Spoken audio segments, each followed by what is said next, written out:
Have you ever wondered why a man who once held your gaze with fire suddenly drifts, as if love had grown fragile overnight? Most women assume closeness is preserved by giving more attention, more effort, more sacrifice, but the truth is that love deepens not by clinging, but by shifting. What you think pushes him away may, in fact, be what roots him to you forever.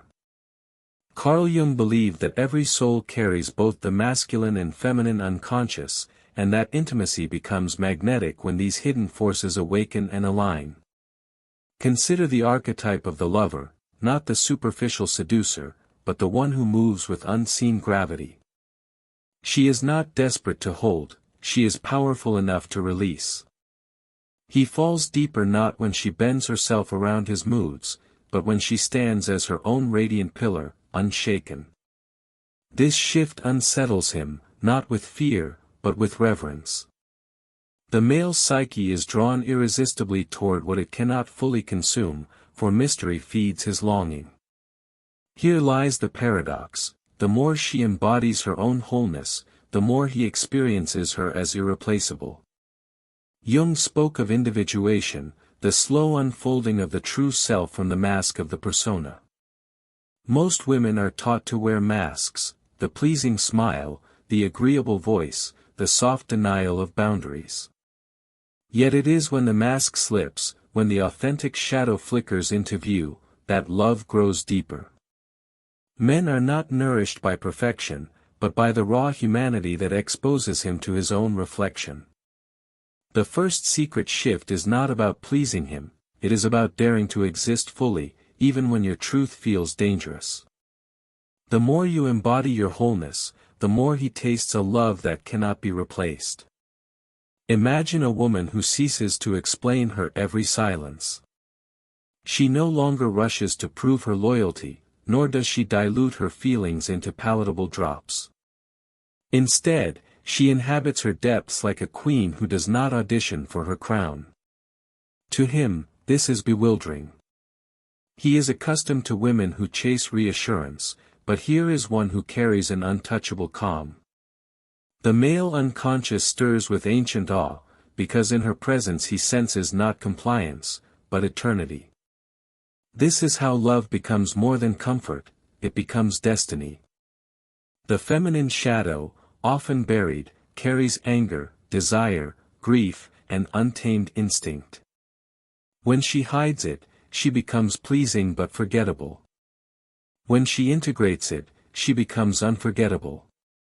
He may not name it, but he feels it, the difference between a woman who imitates softness and one who has conquered her own darkness. To fall deeper, he must confront this mirror, because her depth exposes his shallowness. This is why Jungian psychology insists that intimacy is not a harmony of masks, but a collision of truths. And it is precisely this collision that makes a man surrender, not with defeat, but with devotion. You may think your vulnerability makes you fragile, yet it is this very exposure that binds him. When you reveal not just your beauty but your fear, not just your light but your shadow, you activate in him the archetype of the protector. But beware, this is not the protector of dependency, but of reverence. He does not shield you because you are weak, he shields you because you dared to stand unveiled. This secret shift transforms love from performance into myth, where both partners are humbled before the storm of each other's authenticity. Some women fear that detachment will make them lose him, but detachment is not distance. It is the quiet refusal to bargain for worth. A woman who no longer negotiates her value becomes untouchable in the most magnetic way. He feels her presence like a tide, inevitable, unhurried. Love begins to alter its texture when the archetype of the queen awakens. Unlike the lover who seduces through passion, the queen governs through presence. She does not need to demand loyalty, for loyalty bends toward her naturally. A man senses this not through her words but through her energy, the way she walks into a room without shrinking, the way she chooses silence instead of pleading. His unconscious reads her as immovable, and in that immovability he discovers the rarest of treasures, safety. For while he may wander through a world of fleeting desires, it is only in her grounded sovereignty that he feels the gravity of permanence. This second secret shift is sovereignty itself. Sovereignty is not arrogance, nor is it a mask of independence worn to hide emptiness. Sovereignty is the state of a woman who knows her essence cannot be taken, traded, or diminished by external approval. She could lose him, she could lose wealth, she could lose the fleeting applause of the crowd, and yet her inner throne remains untouched. This is what Jung hinted at when he spoke of the self, the unshakable core that lies beyond persona and shadow. The woman who embodies sovereignty becomes a mirror of the divine, and men fall deeper not because she entices, but because she stabilizes. She becomes the axis around which their own restless worlds might turn. For the male unconscious, sovereignty evokes the archetype of the king. When a man meets a woman who has claimed her own throne, his psyche is provoked. Either he rises into his kingship, or he collapses into boyhood. There is no middle ground. This is why some men retreat when faced with such power. It is not that she is too much, but that he has not yet discovered the masculine capacity to meet her at that height. Yet the man who is ready will not only stay, he will bow, not in subservience, but in reverence. He falls deeper because she does not beg him to stay. Her world is already whole, and in that wholeness he senses the echo of eternity. To the untrained eye, sovereignty can look cold. But true sovereignty is warm as fire and steady as stone. It is the calm assurance in her voice when she says no, the quiet dignity in her gaze when she is misunderstood, the graceful certainty in her touch when she chooses closeness not from fear, but from desire. Every gesture becomes a message: I am not here to be completed. I am here to share. This message penetrates his unconscious, shifting him from a mindset of possession into one of devotion. He falls not into infatuation but into awe. Consider the paradox: the woman who clings invites distance, but the woman who releases creates closeness. Sovereignty releases because it knows that love is not held through grasping but through gravity. Men are magnetized toward what they cannot dominate, and sovereignty is the one quality that resists domination entirely. It is not a wall, but a field, an invisible law that commands respect. In her presence, he feels the freedom to stay or go, yet finds himself drawn back again and again, because what is free is also what is precious. He falls deeper because her love is never desperation, it is always choice. You, too, may sense this shift stirring within. It begins in small refusals: the refusal to over-explain, the refusal to trade silence for approval, the refusal to hide your true feelings.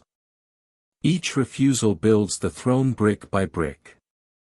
Soon, sovereignty becomes not a posture but your nature. And when it becomes your nature, love ceases to be a negotiation. It transforms. Beneath sovereignty lies another transformation, one less visible but far more haunting: the awakening of mystery. This is the third secret shift, and it is unlike the manufactured games of distance so often mistaken for allure. True mystery is not a strategy. It is the byproduct of depth. A woman becomes mysterious when she dares to keep parts of her inner world untouched, unoffered, unexplainable. She ceases to narrate every thought, to justify every mood, to bleed her soul dry for validation.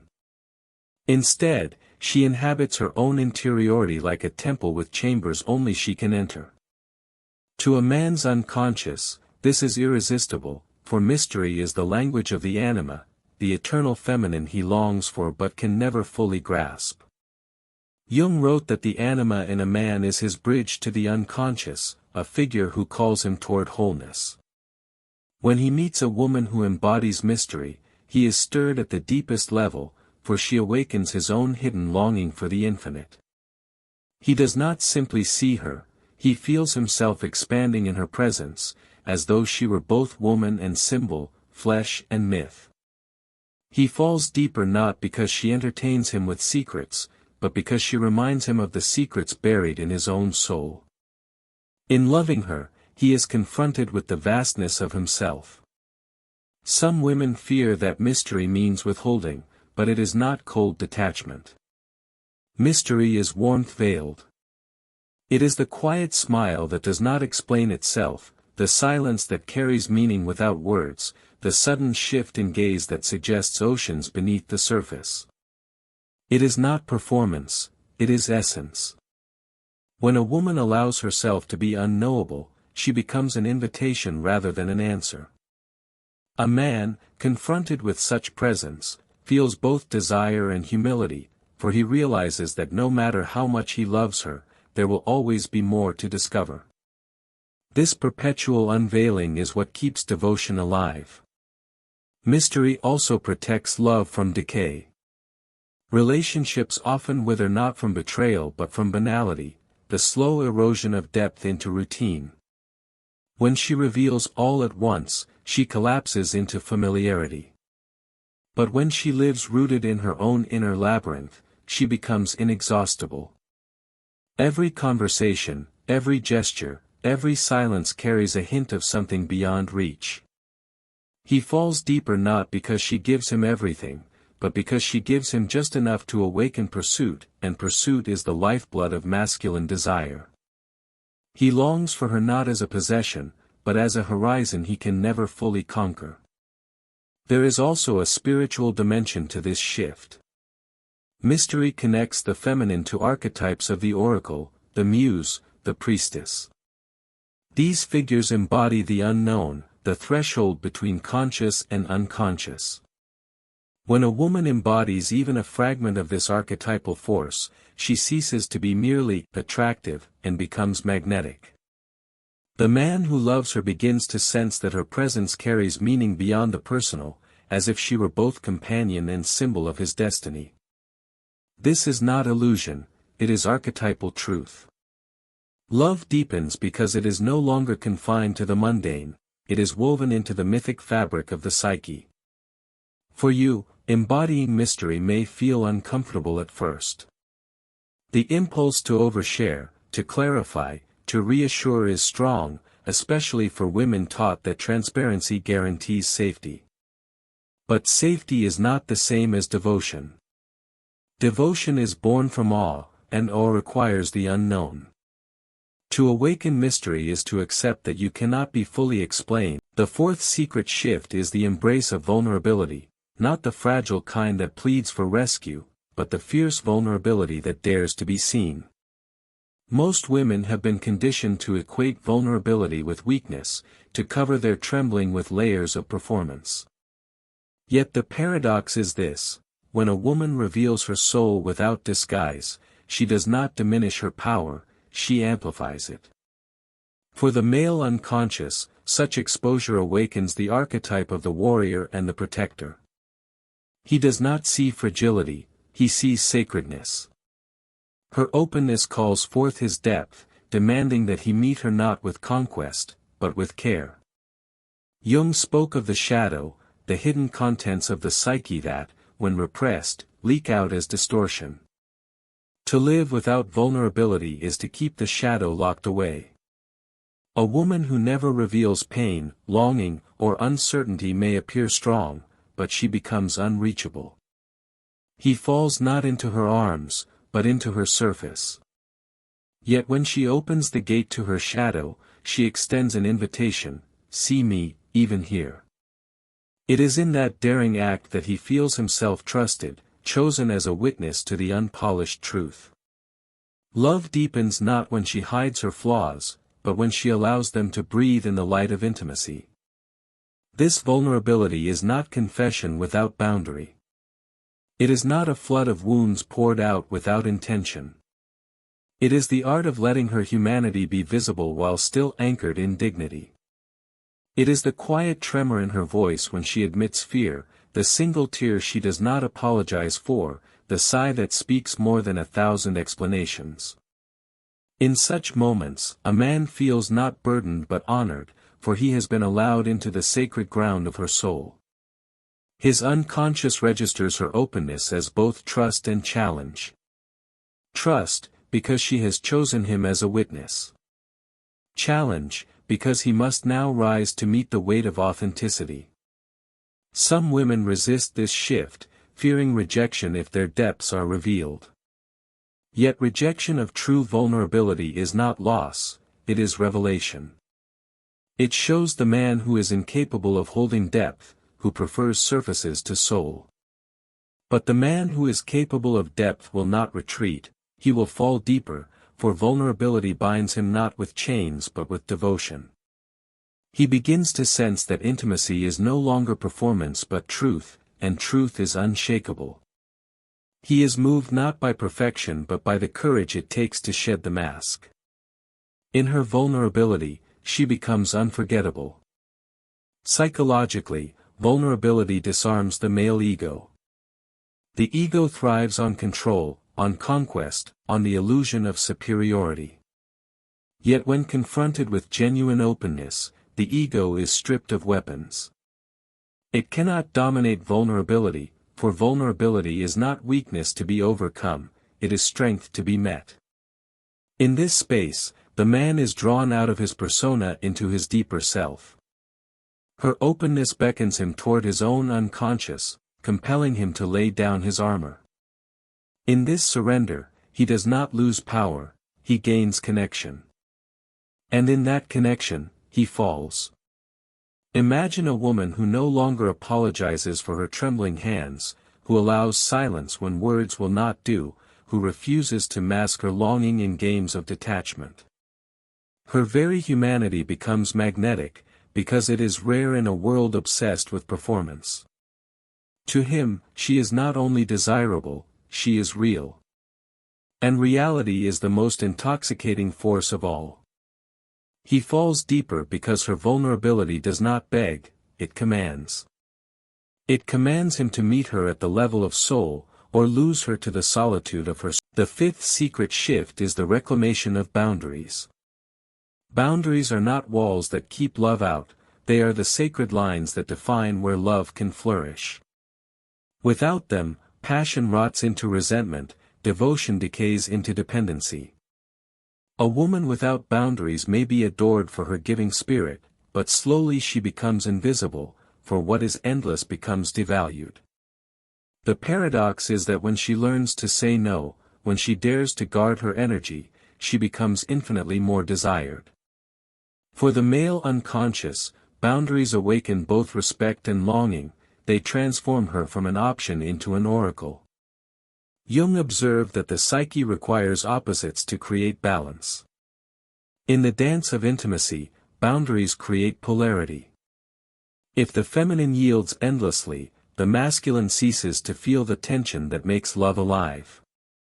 But when she defines her limits, when she says, "This is where I end and you begin," she preserves the polarity that sustains desire. A man falls deeper not into a woman who dissolves, but into one who remains intact. Her edges give him form, her firmness gives him direction, and her refusal to be consumed creates the very hunger that keeps him returning. Boundaries are often misunderstood as rejection, yet in truth they are the highest form of invitation. A woman who says no with clarity is not withholding love, she is clarifying its container. Her refusal to tolerate disrespect becomes a demand for reverence. Her unwillingness to sacrifice her own needs for his comfort becomes a call for balance. Her resistance to overgiving becomes an insistence on mutuality. In each boundary, she communicates one thing: if you wish to stand beside me, you must rise. To a man's unconscious, this is electrifying, for it challenges him to step into maturity. He falls deeper because she refuses to let him remain small. Consider how a man reacts to a woman who accepts everything without question.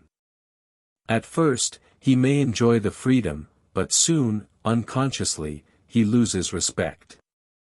He senses her love is not anchored, that her presence can be bought by mere scraps of attention. But when she resists, when she demands his best without apology, his psyche is stirred into alignment. He is forced to ask himself, am I worthy of her? That question alone creates devotion, for a man who labors to be worthy invests his soul. He falls deeper not because she is endlessly available, but because she is fiercely selective.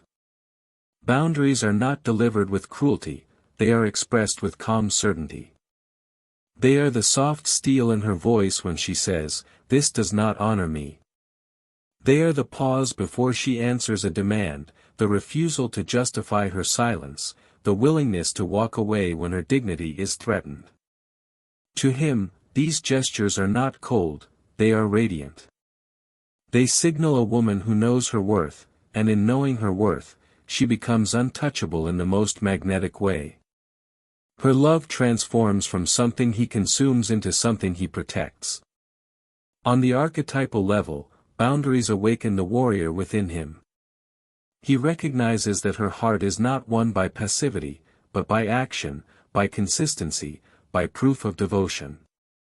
He begins to guard her not out of pity but out of reverence, for he sees that her boundaries protect not only herself but also the sacred space of their love. What was once casual becomes sacred. What was once ordinary becomes myth. Boundaries elevate love from comfort to commitment. For you, the practice of boundaries begins in small acts. Declining an invitation when your spirit needs rest. Saying no without apology. Refusing to shrink your truth to fit his convenience. Each act fortifies your throne. And as the throne rises, so does his devotion, for the man who is meant to love you will not resent your walls, he will thank you for them. He will fall deeper because your boundaries do not. The sixth secret shift is the embodiment of playfulness, not the shallow performance of charm, but the deep, archetypal play that dissolves his armor and awakens his boyish soul. Most imagine that love requires constant seriousness, long talks about loyalty, endless reassurances of permanence. Yet the paradox is this: what makes a man fall deeper is often not the weight of devotion, but the lightness that frees him from the burden of his own defenses. Jung understood that the psyche longs for integration, and within every man, no matter how stern, lives a forgotten child. When she evokes that child, when her laughter disrupts his rigidity, she grants him something no logic can provide: renewal. This playfulness is not immaturity, it is innocence reclaimed. It is the sudden spark in her eyes, the teasing remark that breaks tension, the gentle touch that says, life is not always a battle. For the male unconscious, play awakens eros in its purest form, the joy of connection without agenda. He falls deeper not because she provides him with certainty, but because she reminds him of vitality. In her presence, he does not feel judged or managed, he feels alive. And aliveness is the greatest aphrodisiac of all. Playfulness also disarms the shadow. The shadow thrives in heaviness, in the repetition of old wounds, in the echo of unresolved trauma. But play interrupts these cycles. It interrupts the inner critic, the fear of rejection, the obsession with control. When she laughs freely, when she dances without self-consciousness, when she allows delight to overflow without permission, she models integration. She shows him that healing is not always found in confrontation, but sometimes in release. He falls deeper because her joy is contagious, because her presence reminds him that life itself can be lighter than his fears suggest. The archetype here is the trickster, the playful spirit who breaks patterns and exposes hidden truths through humor and spontaneity. When a woman embodies this energy, she becomes unpredictable in the most captivating way. Not unstable, but alive. To him, she is not only partner but muse, a reminder that love is not a contract to be signed, but a journey to be lived. He finds himself laughing in her presence, not because she entertains him, but because she awakens the forgotten parts of himself. In that laughter, he surrenders to depth without even realizing it. Devotion becomes effortless, because she embodies both gravity and levity, both mystery and mirth. Some women hesitate here, fearing that play will make them appear unserious. Yet the truth is that playfulness, when grounded in sovereignty, is irresistible. It is not the desperate humor of seeking approval, it is the joyful overflow of a soul unburdened. A woman who can move between solemnity and laughter, between silence and delight, holds the full spectrum of the feminine. This spectrum intoxicates him, because it mirrors life itself, both shadow and light, both wound and wonder. He falls deeper not because she is perfect, but because she is whole. Imagine her teasing glance in a moment of tension, shifting the atmosphere from conflict to connection. Imagine her sudden laughter in the middle of his seriousness, reminding him that love is not always earned, it is lived. Imagine her willingness to chase joy even when the world demands heaviness. These moments, seemingly small, ripple through his unconscious, awakening the child within him who once believed love was simple. He falls deeper because she offers him a gift no man can resist, the permission to breathe. For you, playfulness may feel like rebellion against the demands of perfection. The seventh secret shift is the embrace of stillness. In a world addicted to speed, to explanation, to the endless proof of worth, stillness is the rarest of feminine powers. It is not passivity, not silence born of fear, but silence born of mastery, the ability to hold presence without scrambling to fill the void. For the male unconscious, stillness is bewildering, because it interrupts his endless pursuit of conquest. In her quietude, he encounters something larger than himself, the sacred weight of being. And it is here, in the pause between words, that he begins to fall most deeply. Stillness is magnetic because it cannot be performed. It is not the forced calm of suppression, but the natural gravity of a woman who no longer seeks validation in noise. She does not rush to explain why she is worthy, she does not beg him to see her value, she does not collapse into chaos to hold his attention. Instead, she remains. Her eyes meet his without flinching, her breath moves with unhurried rhythm, her body radiates grounded presence. In that presence, he feels the echo of eternity. The anima archetype within him stirs, sensing that he is no longer facing just a woman, but the living symbol of the eternal feminine. Jung spoke of the self as the center of the psyche, the point at which all contradictions unite. Stillness is the feminine embodiment of this self. It is the refusal to be fractured by the demands of the external. A woman rooted in stillness becomes the mirror of integration, and a man, often fragmented by ambition and ego, feels both terrified and drawn to her. Her calmness exposes his chaos, her silence confronts his noise, her groundedness reveals his restlessness. He falls deeper not in spite of this confrontation, but because of it. She becomes the sanctuary he never knew he craved. Some women fear stillness, mistaking it for indifference. Yet true stillness is not cold, it is fertile. It is the soil from which intimacy grows. Words without pause lose their meaning, gestures without space lose their beauty. Stillness creates the rhythm that allows love to breathe. When she pauses before answering, when she sits with her emotions without rushing to fix them, when she allows silence to stretch without panic, she teaches him something his psyche desperately needs, that not every void must be filled, not every silence must be broken. He falls deeper because her stillness offers him rest from his own endless striving. On the archetypal plane, stillness awakens the sage. The sage is not defined by knowledge alone, but by presence, the ability to hold truth without forcing it. When a woman embodies this archetype, her love ceases to be frantic or conditional. It becomes steady, timeless, imbued with quiet authority.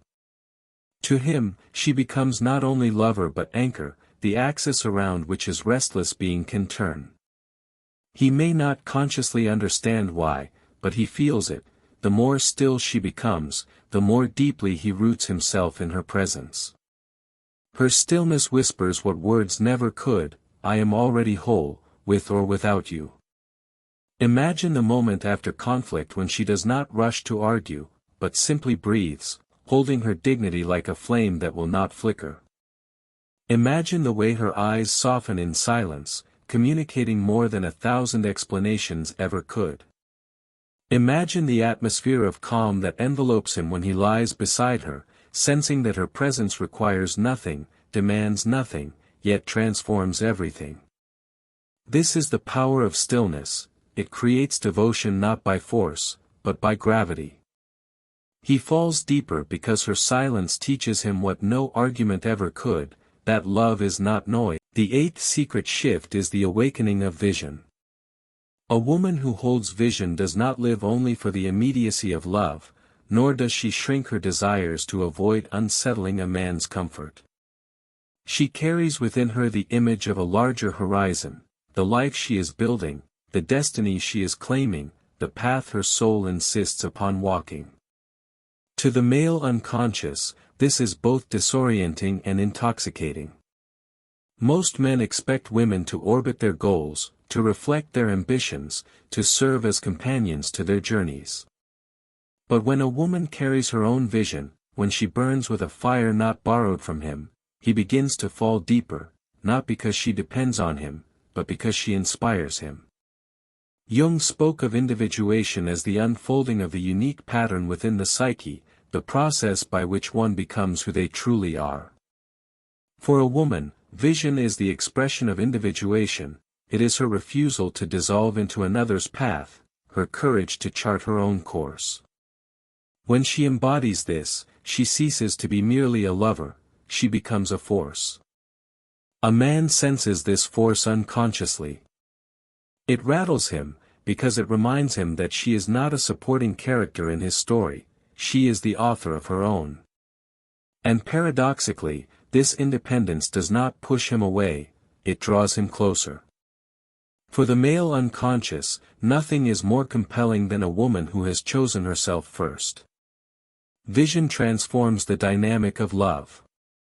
Without it, intimacy becomes stagnant, looping endlessly through the same routines. But with vision, love becomes a journey, infused with momentum and growth. He sees in her not only the woman she is now, but the queen, the creator, the sovereign she is becoming. Each step she takes toward her horizon challenges him to rise toward his own.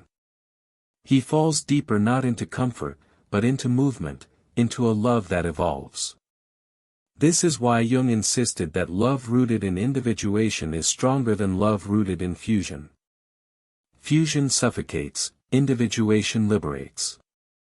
Some women suppress their vision out of fear, fear of intimidating him, fear of losing him, fear of being too much. Yet suppression breeds resentment, and resentment erodes love. A woman who betrays her own vision for a man's approval becomes hollow, and eventually, he senses it. He may not name it, but he feels it, the lifelessness of a woman who has abandoned her own horizon. By contrast, when she claims her vision, she glows with vitality. Her life is not a reaction, but a creation. And men, though they may resist at first, are magnetized to creation, because creation awakens their own dormant potential. On the archetypal level, vision awakens the hero in him. When he witnesses her courage to move toward what she desires, he feels both challenged and ignited. He may struggle against it, for the ego resents any reminder that it is not the center. But deeper than ego, his soul responds with awe. She becomes not merely partner, but muse, the one whose fire reminds him of his own. He falls deeper not because she flatters him, but because she awakens him. She calls him beyond comfort, beyond mediocrity, into greatness. For you, vision may begin as a whisper, the project you long to create, the path you dream to walk, the truth you ache to live. Do not silence this whisper for the sake of keeping him. For the man who is meant to love you will not retreat from your vision, he will expand beneath its light. And the one who cannot will fall away, revealing himself unworthy of your horizon. When you walk in vision, love is no longer a cage but a companion to destiny. And he, if he is strong enough, will fall deeper, not into ownership, but into awe, for he realizes he is walking beside a woman who belongs first and foremost to herself. The ninth secret shift is the transmutation of pain into power. Every woman carries wounds, the betrayals, the dismissals, the times her love was met with neglect or cruelty.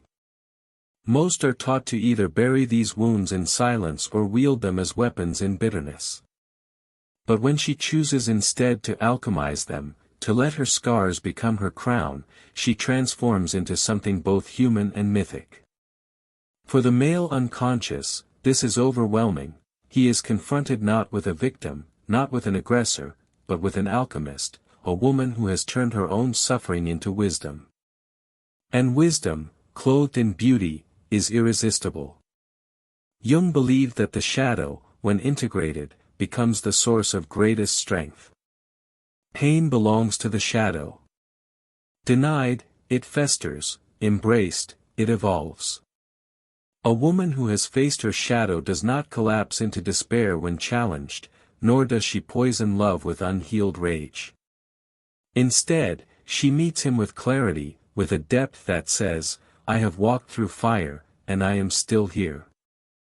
To him, this is magnetic, because it dismantles his illusions. He realizes he is not loving a fragile glass figure, but a flame-tempered spirit who cannot be broken.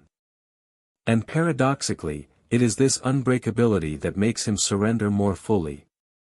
He falls deeper because her strength does not reject him, it invites him to match it. The transmutation of pain is not denial. It is not pretending wounds do not exist. It is the opposite, it is staring them down until they lose their power to define you. When she speaks of her past, it is not with bitterness, but with clarity. When she sets boundaries, it is not with vengeance, but with certainty. When she forgives, it is not because she forgets, but because she refuses to let the wound hold dominion over her. This kind of woman frightens the shallow man, for she cannot be manipulated through pity or fear. But to the man of depth, she is intoxicating, for he senses he is standing before a warrior queen, one who bleeds, yet reigns. Some women fear that revealing their scars will make them less desirable. Yet the truth is that scars, when carried with dignity, are more alluring than flawless skin. They speak of resilience, of battles survived, of a soul that refused to collapse. A man feels this unconsciously. Her wounds do not weaken her, they sanctify her. They mark her as real in a world of facades, and reality is what he craves most. He falls deeper because her power is not a mask, it is the fruit of survival. And survival, made radiant, becomes sacred. On the archetypal plane, the alchemy of pain awakens the healer in him. Not the healer who fixes, but the healer who holds. When he sees her wounds carried with strength, he feels a compulsion to guard, not because she is fragile, but because she is rare. Her resilience calls forth his tenderness, his devotion, his willingness to stand beside her in storms. He begins to recognize that her love is not naive, it is tested, purified. To receive such love is a privilege, and his soul bends toward it as a pilgrim bends toward holy ground. For you, this shift may be the hardest, for it demands that you do not run from the places that ache. But it is also the most liberating. To transmute pain into power is to reclaim the parts of yourself that once felt lost. It is to say, what wounded me does not define me, it refines me. And when this truth becomes your essence, no man can mistake you for ordinary. You become myth, not because you lived without wounds, but because you rose from them luminous. He falls deeper because he senses. The 10th and final secret shift is detachment, the serene release of needing love as proof of worth. This is not cold withdrawal, nor is it cynical rejection. It is the quiet knowing that love is a gift, never a guarantee, and that your essence remains whole whether or not it is returned. Detachment is the culmination of sovereignty, vulnerability, mystery, playfulness, stillness, vision, and the alchemy of pain. It is the moment when a woman ceases to cling, not because she has lost feeling, but because she has remembered who she is beyond every bond. And it is here, paradoxically, that he falls deepest, for he realizes he cannot own her, only be chosen by her. In Jungian terms, detachment is the ego's surrender to the self. The woman no longer seeks to control the outcome of love, because she has integrated her shadow, honored her vision, and grounded herself in her wholeness. She does not chase affection to quiet her wounds, nor does she perform perfection to earn devotion. Instead, she walks through love as through a garden, grateful for every bloom, yet never panicked when seasons shift. To a man's unconscious, this is dizzying. For the ego craves possession, but detachment denies possession entirely. What is free cannot be controlled. And what cannot be controlled becomes sacred. He feels it in her energy, the absence of fear, the absence of bargaining. She loves fiercely, but she does not cling. She can give herself completely in the moment, yet she remains whole if the moment ends. Her love does not come from hunger, but from overflow. To him, this is bewildering, because most of his life he has known women who give love to secure it. Here is a woman who gives love because she is love. And in that revelation, he falls not into infatuation, but into reverence. He realizes he cannot take her for granted, for she does not need him to survive. He must rise to be chosen again and again. Detachment transforms the dynamics of intimacy. It strips away games, it ends the cycle of demand and disappointment. Instead, it replaces fear with presence.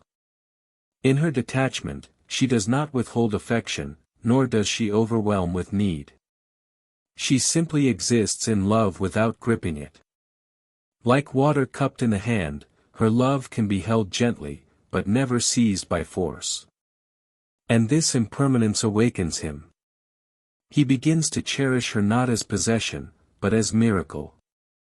He falls deeper because her freedom makes her luminous, and her luminosity makes her unforgettable.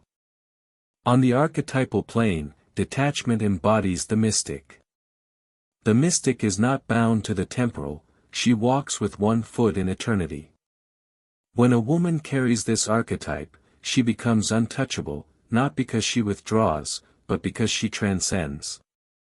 He feels it in ways he cannot name, her gaze that carries centuries, her silence that feels like prayer, her laughter that tastes of eternity. Loving her becomes less about desire and more about devotion, less about grasping and more about gratitude. She does not belong to him. She belongs to herself, and in that belonging, she becomes eternal. For you, detachment is liberation. It is the end of bargaining for worth, the end of chasing what was never meant to be held, the end of shrinking to secure approval.